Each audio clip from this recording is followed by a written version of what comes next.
वैसे तो देखा होगा कि काफ़ी लोग आजकल क्रिप्टो करेंसी की ट्रेडिंग कर रहे हैं और इससे अच्छा खासी प्रॉफिट बना रहे हैं, क्योंकि बाकी ट्रेड का अगर जायज़ा लिया जाए, शेयर मार्केट होगी, फॉरेक्स मार्केट होगी और भी कोई बहुत सारी ऐसी मार्केट हैं जो फिलहाल इतनी ज़्यादा पॉपुलर नहीं है जितनी क्रिप्टो करेंसी पॉपुलर है।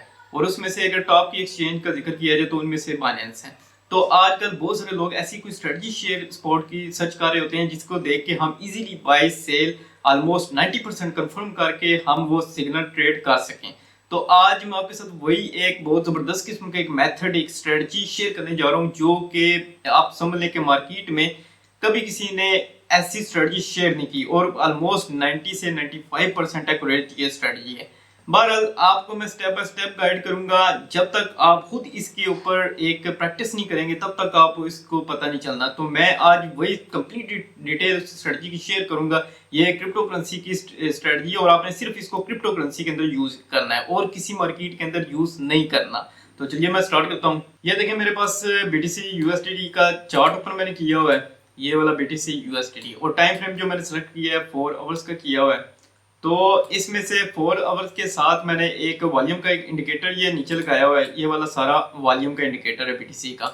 आपने एक चीज नोट की होगी कि बीटीसी ने काफी दिनों पहले काफी ज्यादा हाइप, मतलब है कि इसमें से हाइट लेवल को टच किया हुआ है, जिसमें से अगर देखा जाए कि जो लास्ट इसकी हाइट अभी जो करंट पोजीशन के ऊपर शो हो रही है वो वाली थी, ये वाली थी। मींस के 104 105 लाख डॉलर इसने टच किया हुआ है। आपने करना क्या है, आपने ये चीज करना है कि सबसे पहले इसकी जो सपोर्ट बनती है आपने इसके ऊपर निशान लगा लेने हैं एक, कि जो support resistant current time frame, मैं जो टाइम फ्रेम यूज कर रहा हूँ इसमें से आपने ये चीज नोट करनी है कि H4 का यूज कर रहा हूँ। तो आपने भी H4 का लॉन्ग टर्म का टाइम फ्रेम इसमें यूज करना है बीटीसी की ट्रेडिंग के लिए। तो सबसे पहले इसमें मैं यूज कर लेता हूँ, यहाँ से एक निशान लगा लेता हूँ सपोर्ट एंड रेजिस्टेंट की। फॉर एग्जाम्पल के तौर पे ये सपोर्ट एंड रेजिस्टेंट की निशान लगा लिया मैंने। तो इसमें से अभी करंट पोजीशन के अंदर देखें तो ये वाला ये एक जा रहा है। तो मैं डिफरेंट किस्म की सपोर्ट एंड रेजिस्टेंट के निशान ये लगा रहा हूँ। सिर्फ मैं ये इसलिए लगा रहा हूँ कि आपको भी ठीक तरीके से समझ आ सके, क्योंकि और साथ में आपने एक चीज और नोट करनी है कि यहाँ से जो वॉल्यूम, बड़े वॉल्यूम आ रहे हैं, इसके ऊपर आपने लाजमी ध्यान रखना है कि ये जहाँ जहाँ से भी बड़ी कैंडल का वॉल्यूम आ रहा है, बाइंग का आ रहा है या सेलिंग का आ रहा है, इसके ऊपर आपने नजर रखनी है।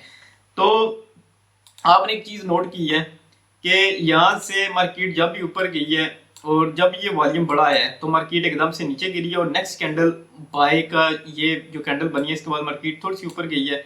अब यहाँ से भी एक नोट कर लें कि ये जो कैंडल आई है ये इस कैंडल के ऊपर आई है, फिर मार्केट गई है, फिर ऊपर निकल गई है। तो यहाँ से भी आप नोट कर लें। और भी जो बड़ी कैंडल है आपने इसी के ऊपर बस नजर रखनी है कि बड़ा वॉल्यूम किधर से आ रहा है, क्योंकि ये जो स्ट्रेटजी मैं आपको बता रहा हूँ ये बड़े वॉल्यूम के बता रही है। एक तो बीटीसी का आपने चार्ट ओपन करना है, साथ में आपने डॉग डॉग कॉइन का भी ये ओपन चार्ट कर लेना है।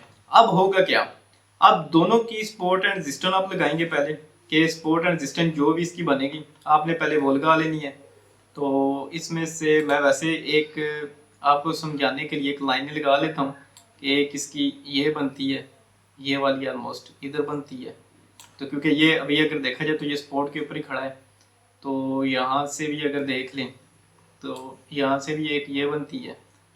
तो करंट की पोजीशन के अंदर अगर देख लें तो ये हाई लेवल इसका बनता है। मैं डिफरेंट किस्म की ये सपोर्ट एंड रेजिस्टेंस लगा रहा हूँ। ये ऊपर वाली जो लाइनें हैं ये वाली ये रेजिस्टेंस को जाहिर करती हैं और ये सपोर्ट लेवल को जाहिर करती हैं। अब ये क्योंकि ये मैं इसलिए ये समझा रहा होता हूँ कि बहुत सारे जो मेरी वीडियो को देख रहे हैं वो बिगनर लेवल के ऊपर, उनको इस चीज़ की समझ नहीं आती। ये सपोर्ट लेवल है तो इसमें से ये अगर देखा जाए तो ये इसमें से रेजिस्टेंस, ये रेजिस्टेंस लेवल है।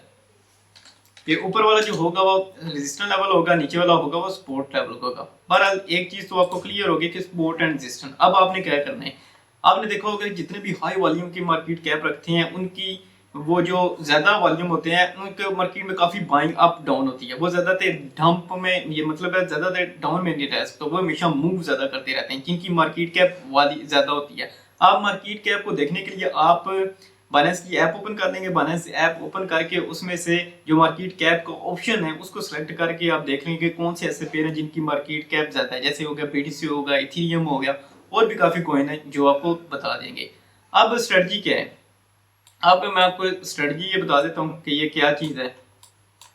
एक यहाँ से भी आपका होगा क्या, अब बीटीसी ने जिधर भी मूव करनी है उसके साथ जितने भी दूसरे जो छोटे कॉइन है जिनका मतलब है वॉल्यूम अच्छा खासी है, उनका भी आर्ट कॉइन जिसको कहते हैं, वो भी साथ में उसके मूव करेंगे। फॉर एग्जांपल देख लें, अगर यहाँ से ये बड़ा वॉल्यूम आ गया, मार्केट में ऊपर लिया है, तो ये यहाँ से डाउन आएगा। तो अगर इसका भी देख लें, पीछे भी देख लें, अगर यहाँ से देख लें तो ये बड़ा वॉल्यूम आया, यहाँ से मार्केट गई है, फिर इसका डाउन आया है। यहाँ पे आप अगर सपोर्ट रेजिस्टेंस होगी, आपने करना क्या है, अगर तो यहाँ से ये सपोर्ट एंड रेजिस्टेंस, एक मिनट मैं क्लियर कर देता हूँ, यहाँ से जो सपोर्ट लेवल का होगा आपने वहां तक वेट करना है, जब तक सपोर्ट लेवल को वो यहाँ से अगर दोबारा ये टच करेगी यहाँ से दोबारा आके, तो ये एकदम से यहाँ से ऊपर निकल जाएगी। अगर तो बिटकॉइन ऐसा निकलता है, बीटीसी का पेयर ऐसा निकलता है, आपने करना कि आपने सेम यही चीज मोमेंटम जब यहाँ से कंफर्मेशन हो जाए कि आप मार्केट सपोर्ट को टच कर गई, आपने यहाँ इसके ऊपर जाना है। तो जैसे ही मार्केट ये जो बीटीसी का है जैसे ये ऊपर मूव करेगा, तो आपने देखा होगा कि ये जो आर्ट कॉइन होते हैं, डॉग कॉइन है, ये उससे डबल करके ज्यादा मूव करेगा ऊपर जाने के लिए। तो या जैसे भी ये भी सपोर्ट को जब क्लिक करेगा, तो आपने इसका वॉल्यूम भी देख लेना है। वॉल्यूम को देख कर करके कंफर्म करने के बाद जैसे ही बीटीसी अगर मूव करता है, तो आपने आर्ट कॉइन को यहाँ से बाइंग कर लेना है। जब भी आप बाय करेंगे, अगर हिसाब लगाया जाए, इनकी मूवमेंट जो होती है सेम एक ही तरह की। आप ये बीटीसी के चार्ट को देख लें, ये इसको देख लें कि ये वाला बीटीसी नीचे गिरा है, यहाँ से ये बीटीसी नीचे गिरा है। आपने एक चीज नोट करनी है, तो डॉग कॉइन को अगर देख लें तो ये भी सेम यहाँ से नीचे गिरा है और फिर ऊपर गया है। तो जब भी बीटीसी नीचे गिरेगा, तो आपने एकदम से इसके ऊपर आ जाना है। और जो मैंने आपको चीजें बताई हैं कि नीचे डाउन आएगा, तो यहाँ से देखें ऑलमोस्ट ये मार्केट नीचे डाउन आई है। फिर तो यहाँ से अगर देखें करंट पोजीशन के ऊपर भी ये मार्केट डॉग कॉइन की डाउन आई है। तो यहाँ से देखें अभी यहाँ से एक दफा ऊपर गई है, तो मार्केट नीचे ये क्योंकि बना हुआ था, ये ऊपर जाके हमेशा नीचे गिरी है। तो नीचे जाके जैसे ही ऊपर गई है, तो यहाँ से ज्यादा उससे ज्यादा ये नीचे गिरी हुई है। तो ये आपको मैं बताना चाह रहा हूँ कि इस तरह डॉग कॉइन का ये एक फायदा है। तो क्योंकि डॉग कॉइन की ये जो स्ट्रेटजी है सपोर्ट की है, जो आप जो हाई मार्केट कैप के जो कॉइन है उसी के अंदर आपने यूज करिए। छोटे आर्ट कॉइन जिनकी इतनी ज्यादा मूव नहीं होती, उसके अंदर ये आपने सपोर्ट की स्ट्रेटजी नहीं यूज करनी। कि आप मैं 2-3 दफा ये बता चुका हूँ कि आपने कैसे चीज करनी है। हो सकता है अगर आपको स्टिल कंफ्यूजन हो, तो नीचे यूट्यूब में कमेंट्स करें कि मुझे अभी तक ये समझ नहीं आई, मैं इसको मजीद और एक्सप्लेन करूंगा अपनी नेक्स्ट वीडियो के अंदर। तो ये तो मैंने एक चीज सिंपल सी एक आपको बताई है कि जब भी बीटीसी मूव करेगा, तो जो डॉग कॉइन होगा वो उससे डबल ज्यादा मूव कर जाएगा। तो ये जैसे आप इसकी मूव देखनी है बीटीसी की, आपने उसी टाइम डॉग कॉइन की बाइंग या सेलिंग जो भी सपोर्ट लेवल के ऊपर होगा, वहां से आपने बाइंग सेलिंग इसकी कर लेनी है। तो ये एक सिंपल टेक्निक है जो आपको ट्रेडिंग के अंदर कोई जो ट्रेडिंग के अंदर भी और क्रिप्टो करेंसी के अंदर कोई इतना ज्यादा बताता नहीं है। तो मुझे उम्मीद है ये वीडियो आपको अच्छी लगी होगी। कमेंट शेयर लाइक सब्सक्राइब लाजमी कीजिएगा। तो हम आपको नेक्स्ट वीडियो में बाय।